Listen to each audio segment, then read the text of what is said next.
We were dispatched for a working building fire in the Lexington Street in the uptown section of the city.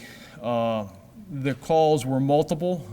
All the calls were saying extreme fire coming from the building, and multiple victims were entrapped in the building. I just smelled smoke.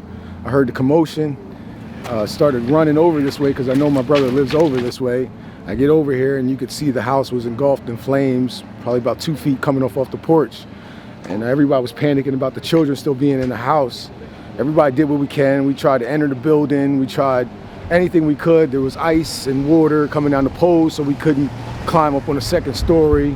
One of the daughters, she either fell off the roof, she fell face down, but she passed away not too long ago. And my niece, who is Savannah's got a 5% chance of living right now. My brother, who's lost somebody, a daughter already, he's really in a bad position right now. But it's all because of a hoverboard. You know, just a hoverboard, and they did a family as good as they don't deserve this. They really don't. Our crews arrived on scene from the uptown station.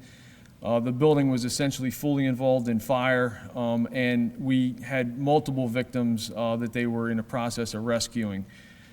We had one victim that jumped from a second floor porch roof. We had 2 victims that our firefighters valiantly rescued via ground ladder. We had an adult male that was also brought down over a ground ladder. We have 3 female victims currently in Lehigh Valley Burn Center in critical condition.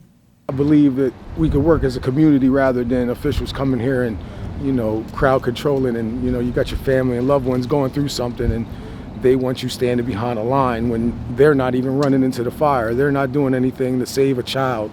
They didn't try, they didn't do anything. They just crowd control or you're going to jail. That was my whole thing about we were helping the fire department put up ladders.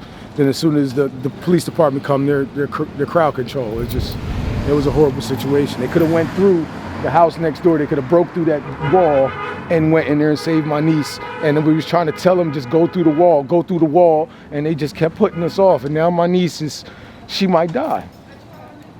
It's just a bad situation. I just can't believe this happened. It's just unreal.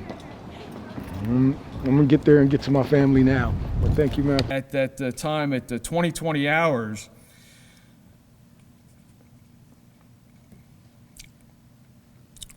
Lieutenant Dennis DeVoe was responding to that call to get his gear and come in on that multiple alarm fire. He was traveling across Walnut Street, going to Station 8 to pick up his turnout gear. He was T-boned at 14th and Walnut and is currently in Hershey Medical Center in critical condition.